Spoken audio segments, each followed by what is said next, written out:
अस्सलाम वालेकुम। बात से बात वाजिद हबीब के साथ आज हमारे साथ मौजूद हैं आज़ाद कश्मीर की सहाफ़त का मोतबर नाम अफराज गर्देज़ी साहब। अस्सलाम वालेकुम।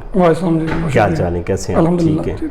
और अफराज गर्देज़ी साहब के साथ आज हम इनके प्रोफेशन के हवाले से लाइट सी गपशप करेंगे और मैं चाहूँगा कि आपकी जो हमारी गपशप हो, हमारी जो डिस्कशन हो, वो एक डायरेक्शन भी बने जो आज की सहाफ़त है उस हवाले से।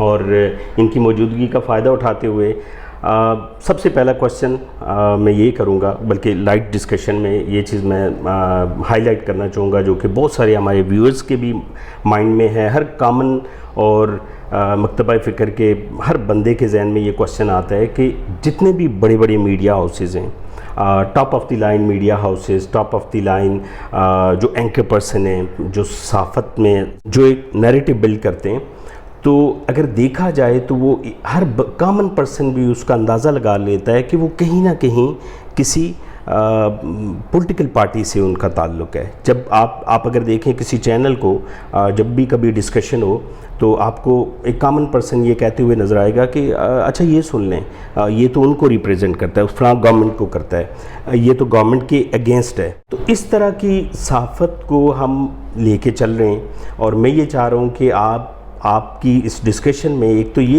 हाईलाइट करें कि ये हम कब तक ट्रांसफ़र करते जाएंगे और ताकि जो आपकी गुफ्तगू है, जो हमारी जनरेशन नई आ रही है, उनके लिए एक डायरेक्शन भी बने। प्लीज़ देखिए वाहिद हबीब साहब, एक तो बहुत शुक्रिया आपने जो कि इतने दूर से आप आए और एक पॉजिटिव जिसे तामीरी सोच कह सकते हैं उसके तहत हम ये डिस्कशन कर रहे हैं। और ये चीज़ें रिकॉर्ड का हिस्सा होती हैं, बहुत देर तक रहती हैं और उससे यकीनन जब इंसान की ज़िंदगी के तजर्बात का निचोड़ होता है उससे सीखने को बहुत कुछ मिलता है। Exactly. आपने बात मीडिया हाउसेस की जब भी लोग पार्टीज़ के या शख्सियात के माउथ पीस बन जाते हैं तो उनके बारे में ये राय कायम होती है कि वो उनके मुंह से जो निकल रहा है शायद इनको फीड किया गया है। हालांकि आमतौर पर वो फीड नहीं होता बल्कि उनकी अपनी जजमेंट भी हो सकती है, लेकिन परसेप्शन ये बन जाती है कि आप उसके बारे में ये तासर लेते हैं कि फ़लाँ मीडिया हाउस फ़लाँ ग्रुप को रिप्रेजेंट कर रहा है, फ़लाँ एंकर जो है वो फ़लाँ को रिप्रेजेंट कर रहा है, या फ़लाँ कॉलम नवीस जो है वो कहीं से बात घुमा फिरा के आगे वहाँ डालता है कि वो राय बनाने में चीज़ों को उस तरफ टिल्ट कर रहा होता है, चीज़ों को उस तरफ मोड़ रहा होता है। और ये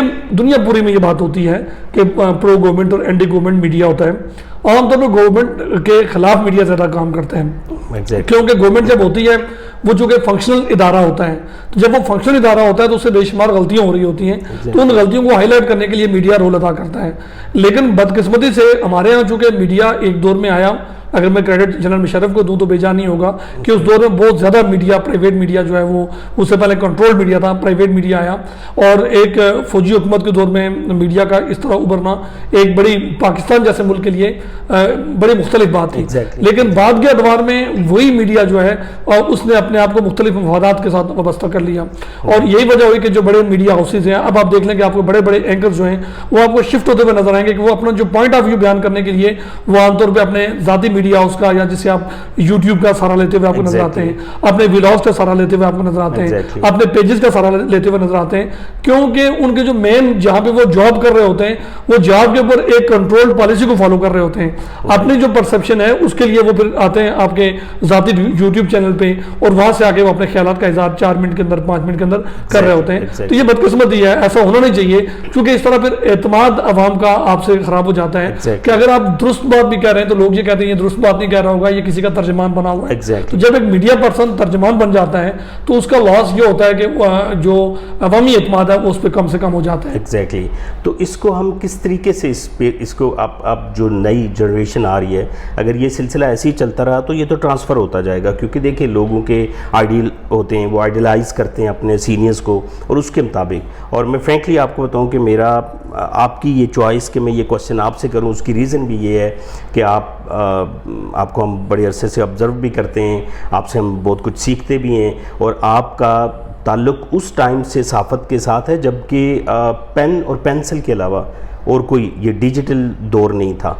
तो आप थोड़ा सा अगर ये फरमाएं कि किस तरीके से हम इसे कंट्रोल कर सकते हैं और अगर एक डायरेक्शन नई जनरेशन को हम दें ताकि वो किस तरह की सहाफ़त करें कि लोगों तक ठीक इन्फॉर्मेशन जाए और वो एक बिल्कुल न्यूट्रल जो नैरेटिव है वो बिल्ट हो। देखें, मेरी ज़ाती सोच हो सकती है मेरी राय भी हो सकती है। Exactly. मैं आपसे वो पर्सनल में डिस्कस कर सकता हूँ, लेकिन जब मैं कोई तहरीर लिखने जाऊँ या कोई व्लॉग बनाने जाऊँ या मैं कोई चीज़ तैयार कर रहा हूँ तो वहाँ मुझे पे न्यूट्रल हो जाना चाहिए।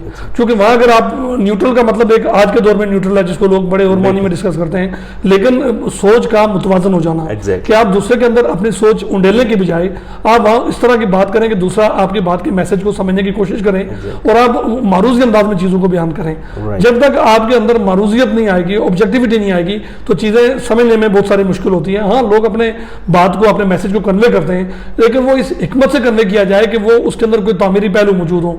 अगर आप वो इस अंदाज में, इस भोंडे अंदाज में करेंगे कि दूसरा जो जिसमें दिमाग में पहले से एक बैरियर खड़ा कर देना आपके बारे में, तो वो आपकी बात सुनेगा नहीं। और आज के दौर में होता यही है कि लोग मारूफ लोगों के अंदर एक तो अपनी रेटिंग के लिए ये काम करते हैं। तो ये रेटिंग की जो बीमारी होती है, ये लोगों के फेम और रेटिंग जो है ये लोगों को खराब करता है। तो हमें फेम और रेटिंग से बचना होगा। अगर हम इन चीज़ों से बचना चाहेंगे तो हम ना सिर्फ लोगों का एतमाद हासिल कर सकते हैं, बल्कि इस गए गुजरे दौर के अंदर भी आप कई लोगों के बारे में एतमाद करते हैं, एतबार करते हैं, आप उनकी बात को सुनते हैं। तो ये किसी शख्स के लिए या किसी इदारे के लिए बड़ा क्रेडिट होता है कि आप उसकी बात को सुनते हैं, आप उसकी बात पे एतमाद करते हैं। और अगर आप 70%, 60% भी किसी की बात पे एतमाद करते हैं तो ये उसका बहुत बड़ा क्रेडिट होता है। तो मेरे ख्याल में जो नए लोग आ रहे हैं, नौजवान आ रहे हैं, जिनके हाथ में अब ये सोशल मीडिया का एक मैं ये समझता हूँ कि हथियार उनके पास आ चुका है। हर बंदा जो सोचता है वो बयान करने की या लिखने की सलाहियत रखता है। तो वो ये बात सोचे कि ये तारीख देखिए, कुरान पाक के अंदर लिखा हुआ है नून वल कलम वमा यस्तरून, कसम है कलम की और जो उससे लिखते हैं। तो ये बात याद रखिएगा, ये कुरान पाक के अंदर लिखी हुई आयत हैं। तो जो हम लिखते हैं तो ये तारीख का हिस्सा बन रही हैं और कल कहीं ना कहीं जाके हमें अपने लिखे हुए का जवाबदेह होना है। तो अगर हम ये सोच लें कि अगर मैं जवाबदेह होना है तो हम उतना ही सच लिखें, उतने ही अच्छे अंदाज में लिखें कि कल जब किसी जगह पे हमें जवाबदेही का एहसास करना पड़े तो बहुत ज़्यादा हमें शर्मिंदा ना होना पड़े। एग्जैक्टली। और इसके साथ एक और सेकंड पॉइंट जो कि मैं चाह रहा था कि आपसे डिस्कशन करें, सोशल मीडिया। आपको पता है कि ये प्लेटफॉर्म हर किसी के पास है और जैसा कि आपने बयान किया, फरमाया कि जिसके पास भी उसके पास ये प्लेटफॉर्म, क्योंकि सोशल मीडिया के बहुत सारे प्लेटफॉर्म है और जिसके पास स्मार्टफोन है वो कोशिश करता है कि मैं भी अपनी ज़िम्मेदारी निभाऊँ, मैं भी अपना इनपुट दूँ। और हर एक में जो यंगस्टर हैं उनमें टैलेंट है और वो बिल्कुल कर सकते हैं। लेकिन इसके साथ साथ अगर आप ये देखें कि आपका दौर था जब, अगर वहाँ से हम देखें तो इस कागज़ का, इस पेन की एक कदर कीमत होती थी कि इससे लिखना, इससे जो चीज़ तहरीर होगी और वो एक नैरेटिव बिल्ड करेगी, वो लोगों के एहसासात, लोगों के जज्बात और लोगों के अंदर जो लोग बोल नहीं सकते थे वो उनके अल्फाज बनते थे। ठीक है, आज जब हमारे पास ये लेटेस्ट इक्विपमेंट है और लेटेस्ट प्लेटफॉर्म है सोशल मीडिया का, तो आपके ख्याल में ये जो माइक है जिसमें हम बोल रहे हैं, ये जो कैमरा है जिसमें हम देख रहे हैं, तो इसकी भी कदर कीमत उसी तरह से नहीं होनी चाहिए जैसे पेन की थी, जैसे कागज़ की थी, और उसको लोग एक बड़ा मोतबर समझ के और इन वैल्यूज़ का ख्याल रखते थे।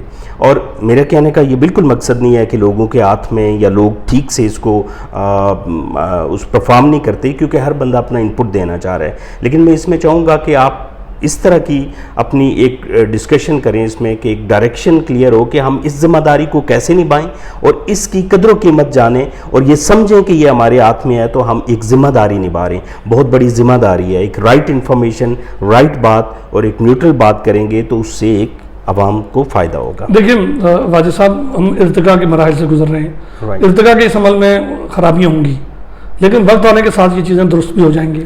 आप जब साइबर क्राइम का कानून पहले नहीं था तो लोग बेशुमार चीज़ें लिख रहे थे। जब अब साइबर क्राइम का कानून आ चुका है, जब मुल्क में कानून साजी होती है, वो बैरियर्स फिर खुद खड़े हो जाते हैं जो आपको मजबूर करते हैं कि आपने लिमिट्स के अंदर रहना है। अब लोग लिमिट्स के अंदर आ रहे हैं और अब ये शुतरे बेमार भी नहीं है।